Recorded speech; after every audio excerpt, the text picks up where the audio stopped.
Desa Singenah. Desa Singenah ini merupakan salah satu desa yang memiliki jumlah penduduk yang tidak begitu banyak. Namun rata-rata penduduk yang ada di desa Singenah memiliki tingkat kesejahteraan yang cukup baik.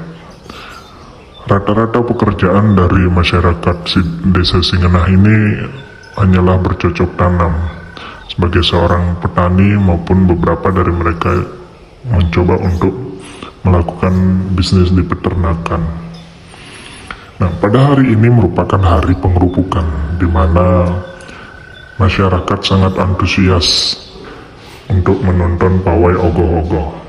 Pawai ogoh-ogoh ini akan diadakan di depan balai desa.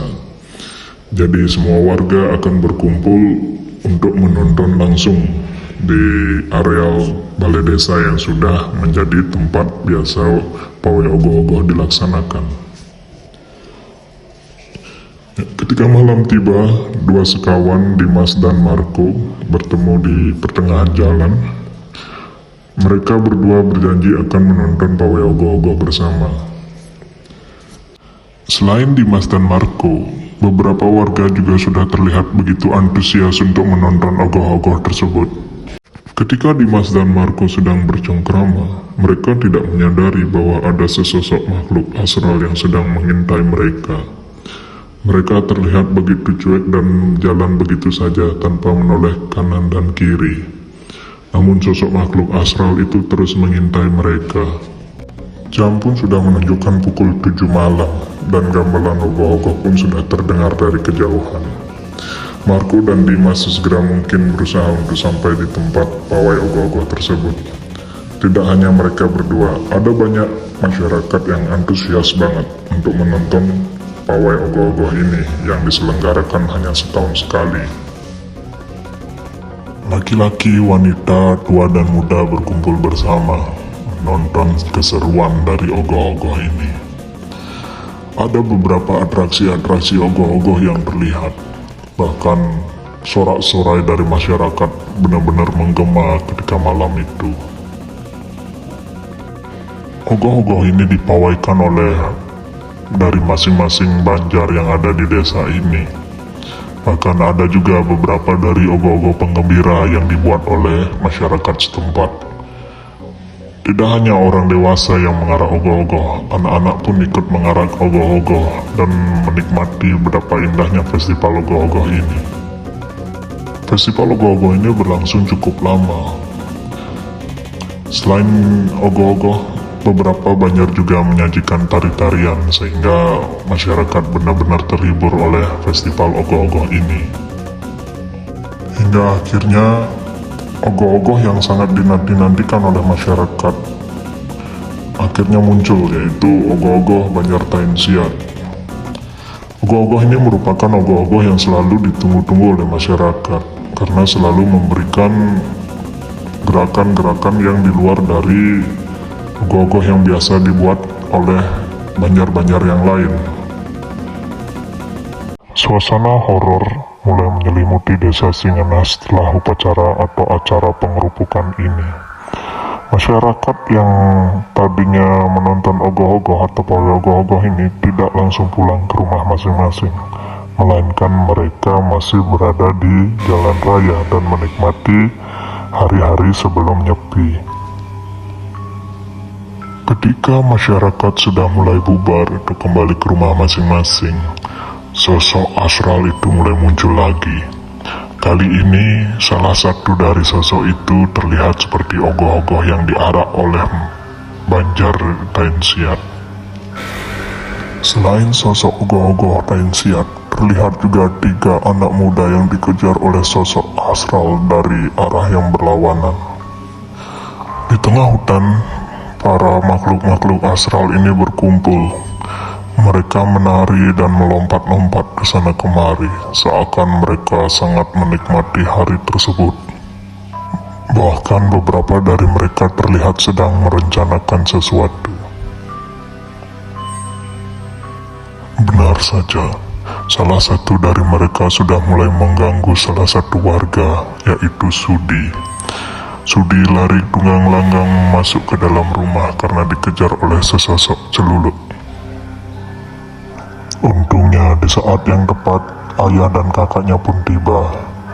Sudi langsung bergegas mencari sang ayah dan bercerita bahwa ia dikejar oleh sesosok celuluk. Ia menangis, namun kakaknya pun tertawa karena seakan tidak percaya dengan cerita yang disampaikan oleh Sudi. Tidak hanya Sudi yang menjadi korban, bahkan Bapak Hardi juga menjadi korban salah satu dari makhluk astral ini. Pak Hardi lari seperti naik sepeda motor dan hampir menabrak kaca rumahnya. Sosok makhluk astral ini menunggu cukup lama di depan rumah Pak Hardi dan tertawa lepas seperti kegirangan. Tidak berhenti di sana, bahkan ogoh-ogoh dari Banjartain Siat pun ikut andil dalam mengganggu masyarakat sekitar. Ogoh-ogoh ini terus berkeliaran ke sana kemari, mengganggu masyarakat yang ada di sekitaran desa tersebut. Keesokan paginya, di ladang persawahan masyarakat, para petani menjadi gempar. Mereka menceritakan banyak kisah yang begitu mengerikan dan mistis. Banyak dari mereka takut untuk keluar malam hari, dan beberapa dari mereka yang diganggu tidak berani keluar rumah, bahkan sampai mengalami demam.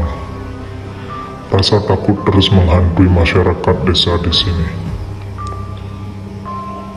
Suasana mencekam terus meliputi desa ini.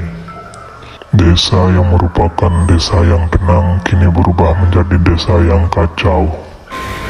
Banyaknya gangguan makhluk astral menyebabkan banyak masyarakat enggan untuk berkomunikasi satu sama lain.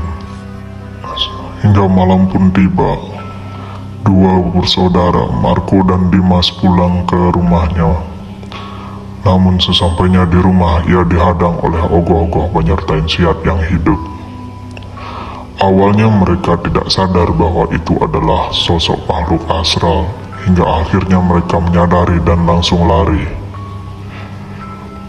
Mereka berdua bergegas lari ke pemukiman warga sekitar dan berusaha untuk menemukan masyarakat yang sedang berada di luar area rumah. Kencangnya angin membuat suasana semakin lebih mistis, hingga akhirnya dua bersaudara ini bisa menemukan warga yang sedang berada di luar. Mereka pun langsung menyampaikan kepada masyarakat bahwa mereka sedang dihadang oleh ogoh-ogoh Banjartain Siat tersebut. Ogoh-ogoh itu berdiri tepat berada di depan rumah mereka seakan mereka sedang diintai. Masyarakat pun ikut serta bersama Dimas dan Marco ke rumahnya. Namun sesampainya masyarakat di sana, tidak terlihat lagi ogoh-ogoh yang tadi mengganggu mereka. Masyarakat pun menjadi bingung antara percaya dan tidak percaya. Ya, akhirnya kedua bersaudara ini masuk ke dalam kamar mereka. Namun mereka tidak sadar bahwa mereka sedang diintai oleh dua makhluk astral di luar jendela. Melihat suasana desa yang menjadi kacau balau ini, mereka berdua berinisiatif untuk menemui kepala desa. Keesokan harinya, Marco dan Dimas segera bergegas ke kantor desa. Mereka berdua langsung menemui juru bendesa dan menyampaikan apa yang sudah terjadi di desa mereka. Mereka berdua meminta agar juru bendesa segera mencari pemangku ataupun dukun yang bisa membuat desa mereka kembali damai lagi. Juru bendesa pun mendengarkan dengan baik apa yang mereka sampaikan. Lalu beliau pun bergegas mencari pemangku yang tepat berada dekat dengan balai desa. Juru bendesa menyampaikan apa yang menjadi keluhan masyarakat, di mana mereka mengalami gangguan dari makhluk-makhluk astral. Setelah mengobrol cukup lama, pemangku dan juru bendesa segera bergegas menuju ke hutan. Mereka pun bertemu dengan Dimas dan Marco di perjalanan. Marco dan Dimas memberikan beberapa informasi yang ia miliki untuk membantu pemangku dan juru bendesa dalam menangani kasus ini. Sesampainya di hutan, juru bendesa dan pemangku langsung bertemu dengan dua sosok makhluk astral yang dimana mereka berdua merupakan makhluk yang mengganggu masyarakat sekitar. Pemangku itu pun bertanya pada sosok ogoh-ogoh Banjartain Siat tersebut, apa sebenarnya yang menyebabkan mereka berkeliaran di daerah desa mereka. Dan akhirnya ogoh-ogoh itu pun menjawab bahwa kerangka yang dibuat atau ogoh-ogoh yang dibuat oleh masyarakat mereka letakkan begitu saja di tengah hutan, sehingga ada makhluk astral yang mencoba menggunakan tubuh dari ogoh-ogoh tersebut. Juru Bendesa pun segera memanggil masyarakat sekitar untuk membantu melakukan proses perlindungan ogoh-ogoh Dainsia tersebut. Beberapa dari warga sudah membawa obor untuk membakar kerangka dari ogoh-ogoh tersebut. Singkat cerita, akhirnya ogoh-ogoh itu pun dibakar oleh masyarakat sekitar. Akhirnya keresahan dari warga pun bisa teratasi. Ogoh-ogoh yang selama ini selalu mengganggu masyarakat kini sudah dibakar, dan makhluk astral yang ada di sekitar pun tidak lagi mengganggu masyarakat sekitar. Juru Bendesa pun berterima kasih dengan pemangku yang sudah membantunya untuk menyelesaikan permasalahan yang ada di desa. Begitu juga Dimas dan Marco. Mereka terlihat sangat senang karena apa yang menjadi ketakutan masyarakat sudah terselesaikan. Keesokan harinya, masyarakat pun berkumpul di balai desa, menyambut ketenangan yang kembali mereka dapatkan. Para warga sangat merasa senang karena tidak perlu lagi merasa takut akan gangguan makhluk astral.